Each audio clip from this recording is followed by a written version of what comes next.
Tudo E aí, bem? tudo certo, e Tudo, você? tudo certinho também. Vamos começar? Vamos lá. Primeira pergunta, para a gente saber, tem inúmeras linguagens de programação. Por que Python para Pentest? Bom, primeiramente, agradecer aí o convite, poder participar aqui com vocês. É muito bom estar trazendo essa representatividade também para a área de segurança, as mulheres aí, que quem sabe com o que eu possa falar aqui traga ainda mais mulheres para a nossa área. Então, Venham, sobre meninas. isso aí. Então, sobre o Python, é uma linguagem bastante simples, assim, para quem quer começar a programação. Porque ela tem uma sintaxe fácil, ou seja, a sintaxe é como se fosse a forma de escrever um código. Então, se você, com Python, você basicamente está escrevendo mais ou menos o que você está pensando e você pode fazer com que qualquer outra pessoa consiga entender aquilo mais rapidamente. E aí, no Python, por exemplo, diferente de outras linguagens tipo Java, é uma linguagem que ela é muito extensa. Por exemplo, se você quiser fazer um print no Python, que seria colocar alguma resposta para aparecer na tela, você só tem que colocar o comando de print. E aí você coloca o print, o que você quer que apareça e vai estar aparecendo na sua tela. Já no Java, por ser uma linguagem extensa, por exemplo, você tem que colocar o system.out.print e colocar uma informação ali. Ou seja, então o Python já começa tendo essa vantagem de ser uma linguagem com uma sintaxe muito fácil. Além disso, na área de segurança, muitos desenvolvedores, pesquisadores da própria área acabam utilizando o Python justamente por ser muito fácil, tem uma comunidade muito ativa, tem diversos tipos de bibliotecas que acabam ajudando no próprio desenvolvimento de ferramentas para a nossa área, e também ela acaba sendo muito importante porque muitos pesquisadores acabam, na hora de desenvolver exploit, que seria como se fosse script que você usa para uma determinada vulnerabilidade, ele acaba sendo muito simples e rápido. E aí você consegue já gerar, por exemplo, uma prova de conceito sobre isso. Então, Python, hoje em dia, ela acaba sendo uma ferramenta muito utilizada. E, assim, tem muitas vantagens mesmo. Agora, para a gente saber como que eu aprendo Python e qual é a melhor forma de aplicar esse aprendizado. Então, eu posso falar por experiência própria. Tem duas formas que eu acho e considero que você pode aprender Python. A primeira delas é o que eu considero assim, quando você já está numa graduação, geralmente já de engenharia ou computação, você acaba tendo matéria de lógica. Então, se você souber já bem a lógica de programação, se você tiver acesso a isso, por exemplo, acaba sendo melhor para você pegar essa linguagem, porque não, a lógica acaba sendo o principal de qualquer linguagem. Então, se você souber a lógica, você consegue pegar Python ou linguagem C, qualquer outra linguagem. E aí, também você pode ver videoaula, ou uma outra forma também seria você ler apostilas, documentação acaba sendo bastante interessante.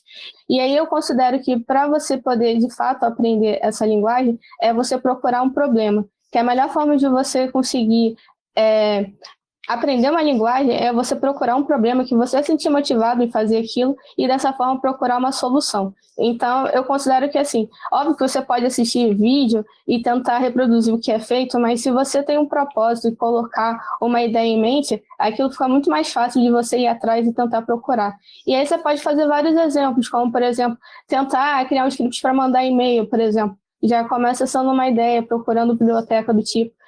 Existem fóruns que ajudam bastante, por exemplo, para você que quer começar a aventurar nisso. Por exemplo, o Stack Overflow acaba sendo uma comunidade muito grande, onde as pessoas acabam fazendo diversas perguntas e várias pessoas respondem. Inclusive, eu já respondi algumas perguntas também, porque como você vai melhorando seu conhecimento, é muito legal de você poder ajudar as outras pessoas. Sim, com certeza. É uma metodologia bem eficaz, né? Você tem um problema que você quer resolver, você vai se sentir motivado de qualquer forma. Exatamente.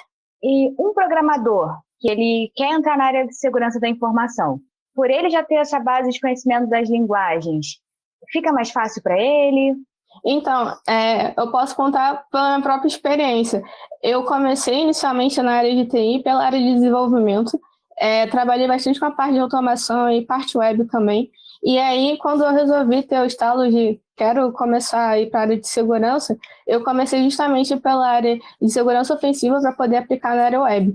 E assim, acaba que desenvolvimento ajuda em todas as áreas dentro da segurança, porque acaba sendo uma habilidade muito necessária. Você consegue, por exemplo, ajudar a encontrar problemas no log de um sistema, por você poder procurar um arquivo, procurar strings ali que você consegue manipular, você consegue utilizar a data science para dentro da segurança, tem muitas interações mesmo. E aí acaba que, por exemplo, quando você você já é desenvolvedor e consegue ir para a área de segurança, você tem uma skill diferente e que muitas das vezes quem já está na área acaba indo muito pela área de infra ou redes e acaba tendo um certo bloqueio de querer aprender a programar. Então acaba que quando você já tem essa skill e você vai para essa área, é muito mais fácil você aprender redes e, por exemplo, aprender sistemas operacionais do que você começar pela programação. E aí você acaba que meio que consegue ajudar todo mundo ali da sua equipe. Perfeito, Michele. Python é uma das linguagens que mais possuem bibliotecas, né? Esse fato contribui para ele estar no topo das linguagens mais usadas por profissionais da área de segurança? Com certeza, porque as bibliotecas são como se fossem funções que você pode importar para dentro do seu código e facilitar o seu desenvolvimento. Então, quanto mais pessoas estão ali querendo desenvolver e ajudar com a comunidade, mais gente vai estar querendo utilizar aquela linguagem. E para ela ser bastante simples, então, assim, as bibliotecas acabam fazendo bastante sentido. E aí, no dia a dia mesmo, você consegue utilizar várias dessas bibliotecas. Por exemplo, a biblioteca de JSON para você tentar, como se fosse, pegar uma informação, por exemplo, do GitHub, que é como se fosse um repositório de código, você quer extrair informação do seu próprio GitHub, você pode utilizar essa biblioteca para poder trazer essa informação. Você consegue, por exemplo, criar automações também em cima disso. Então, acaba que, sim, é muito interessante. Pegando o que você falou sobre automação, quais tipos de automações eu consigo fazer em um pentest usando Python? Então, tem várias abordagens. Uma que você pode fazer, por exemplo, utilizando o Selenium, que é uma biblioteca que é própria para automação, que você consegue interagir com uma interface web, por exemplo. Então, você consegue interagir com essa interface e você consegue manipular ela. Então, você pode tentar colocar alguns escapes ali para poder fazer com que o próprio site consiga reconhecer aquilo. Você também consegue utilizar a automação para tentar enumerar, por exemplo, diversas páginas em web, por exemplo, porque muitas das vezes acontece quando o desenvolvedor resolve criar uma aplicação, ele coloca diversos IDs para enumerar a página. Isso pode levar a outros problemas também, como SQL Injection, mas você também pode ver se você consegue enumerar páginas. E aí você consegue, dessa forma, com Python, acelerar esse tipo de informação. Porque às vezes acontece se você não conseguir utilizar um programa tipo Burp para tentar mexer nessa requisição, por questão de certificado e tal, então acaba que se você usar isso no Python, você acaba sendo mais rápido. E aí você tem diversas bibliotecas, como a biblioteca Request, por exemplo, para você ver se você conseguiu ou não acessar aquela página. E se ela dá um status de 200, por exemplo, você conseguiu acessar. Então, acaba facilitando bastante. Se você fosse contratar hoje um pentester, Python seria um diferencial muito grande? Colocaria ele na frente? Eu acredito que sim, porque não só por ser Python, mas por você já saber programar, então você acaba que consegue ser um coringa ali dentro da sua equipe, porque você consegue ajudar as pessoas, ter ideias diferentes, ser inovador, e aí com isso acaba que sim, acaba sendo um diferencial enorme poder utilizar Python. Quais outras linguagens de programação você considera importantes para um pentester? Então, acaba que hoje em dia acaba que o pentest ocorre bastante na área web, justamente porque hoje em dia os programas, né, que eram desktop, estão migrando muito para essa parte web. Então, acaba que uma linguagem que naturalmente acaba sendo muito utilizada por desenvolvedores atualmente é o JavaScript. Então, acaba que o JavaScript é uma linguagem que deve ser utilizada e ser aprendida pelos pentesters, porque se você entender essa linguagem, fica mais fácil você tentar encontrar erro e tentar, dessa forma, chegar numa vulnerabilidade. Você consegue entender os erros da própria aplicação e justamente porque o JavaScript é utilizado por diversos frameworks, por exemplo, o React ou o Vue, então acaba que, assim, eu considero uma linguagem importante. Assim como também o Go, é uma linguagem que está crescendo cada vez mais. Então, principalmente também com a parte de IoT. Mas, assim, em segundo lugar, eu colocaria realmente o JavaScript. Perfeito. Quais seriam os pré-requisitos que você deixaria bem pontuados para uma pessoa concorrer a uma vaga na área de segurança da informação? Então, como eu trabalho na parte de Red Team, eu acredito que a pessoa saber programar acaba sendo um diferencial muito grande, porque você pode, de fato, inovar dentro da área, você pode criar suas próprias ferramentas e facilitar muito o trabalho. E também, assim, quando você já sabe sobre redes, sistemas operacionais, isso acaba ajudando bastante. Mas, principalmente para quem está entrando e, por exemplo, ainda está na faculdade, tem outras coisas que também acabam sendo interessantes de você aprender, como, por exemplo, se você quiser entrar, se você estiver na faculdade e participar de projetos de extensões, são bastante interessantes você participar. Eu, por exemplo, participei de um que era de segurança e foi isso que acabou me induzindo a querer aprender mais sobre Python. Perfeito. A gente vê muita presença das comunidades, né? Como que é importante, seja numa faculdade, seja num evento. Então, assim, as comunidades a gente acaba engajando um ao outro.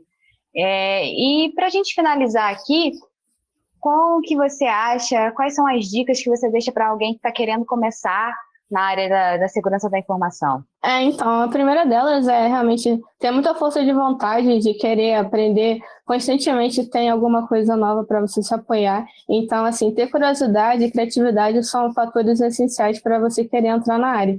E aí, você também querer participar de comunidade, por exemplo, querer assistir mais sobre a RoadSec, tentar ver bastante sobre vulnerabilidade, às vezes no Twitter mesmo as pessoas acabam colocando, realmente tentar se informar. Hoje em dia tem vários youtubers, por exemplo, que acabam trazendo conteúdo de segurança, que dessa forma você acaba ficando mais antenado e aí isso acaba ajudando bastante na hora que você quer entrar, para você saber qual caminho, se você quer começar indo pela área da defesa ou pela área do ataque, e aí acaba sendo muito bom. O pessoal já anotou aí as dicas e agora eu vou pegar algumas perguntas do pessoal do chat para a gente já ir respondendo.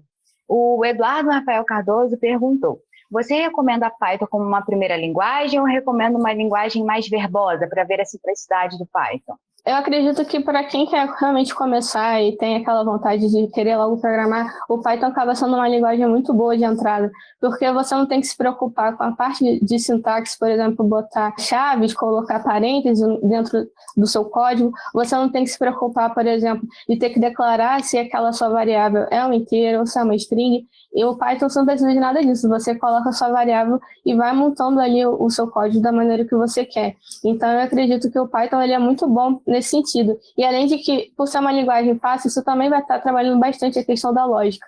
Então, eu acho que vale você começar por Python para depois ir para uma linguagem assim, mais difícil, vamos dizer. Ótimo. Então, já fica aí, galera, que quer iniciar, pega o Python para começar. Outra pergunta do GF Badê. Como aprender a usar essas várias bibliotecas efetivamente? Onde tem uma lista delas e os manuais? Geralmente, eu acabo pesquisando muito em Stack Overflow, porque é uma comunidade bastante ativa, e geralmente se você tem uma dúvida, e se você procurar dentro do Stack Overflow, você consegue encontrar mais ou menos o caminho como você seguir. Mas existe uma documentação própria do Python também, que se você escrever python.org, você consegue encontrar a documentação certinha de cada uma das funções e bibliotecas que existem. E aí, com isso, você consegue entender quais são as variáveis que você tem que colocar, quais são os parâmetros para você usar dentro dessas funções das bibliotecas. Então, eu realmente recomendo para quem está começando tentar criar seu próprio projeto e tentar utilizar o Stack Overflow como uma iniciativa para poder procurar suas dúvidas e além da documentação, que é sempre muito importante, porque ali você vai ter uma referência de onde inicializar. Ótimo. Vamos para a última pergunta do pessoal. É da Kenny Pinheiro. Como estudar Python mais focado para pentest? Algum material em específico você poderia indicar? Como eu acabei começando pela área de desenvolvimento, eu já tinha esse background de desenvolvimento. E aí, com isso, eu acabei já sabendo mais rapidamente o Python. Mas aí, quando eu comecei a estudar segurança, acabou que uma coisa foi levando a outra. Eu comecei a ter problemas dentro da área de querer tentar automatizar alguma situação, por exemplo, tentar utilizar as bibliotecas de JSON, ou então, por exemplo, o Selenium. E aí, com isso, eu fui imaginando os problemas que tinham ali e tentando criar soluções para aquilo que eu estava procurando. Ou então, por exemplo, como utilizar bibliotecas request. Então, o que eu posso falar realmente seria interessante você começar a entender como é que funciona a segurança procurar um problema, por exemplo, você pode tentar criar um portcam, que seria tentar fazer uma varredura ali do seu sistema, colocando o IP e tentando descobrir ali se ele alguma porta com alguma aplicação aberta. Isso já é uma coisa muito interessante para o pentest. Embora existam outros códigos que já façam isso, mas você pode criar o seu próprio. E aí você vai criando seus próprios desafios. E aí eu acredito que isso possa fazer uma grande diferença. Ou então aprender como é que funciona a API. É uma outra coisa também que a gente utiliza bastante dentro da área de pentest, porque acontece que muitos desenvolvedores acabam não tratando tão bem uma requisição, e aí, por exemplo, deixa requisição com GET, com POST, e aí, ou com PUT, e aí você vai tentando alterar essas requisições, tentando colocar diversos parâmetros, e com isso você consegue, por exemplo, quebrar a aplicação. Então, assim, se você conseguir entender o fundamento do Python, tentar entender o que é um while, o que é um if, um for, e aí depois disso tentar aplicar isso focadamente para a segurança, começando com esses exemplos mesmo que eu comentei, eu acredito que já é um ótimo caminho. Ótimo, Michelle. Não sei nem como te agradecer por tanta informação que você está compartilhando aqui com a gente, tanto conhecimento. É muito bom ver mulher aqui com a gente, que isso incentive outras mulheres a virem para cá, estarem aqui com a gente, para que a gente chame outras meninas também para entrarem nas faculdades e mostre para elas que tem lugar para elas aqui com a gente. Sim, com certeza. O que a gente mais quer, né, é que apareçam mais mulheres para a área.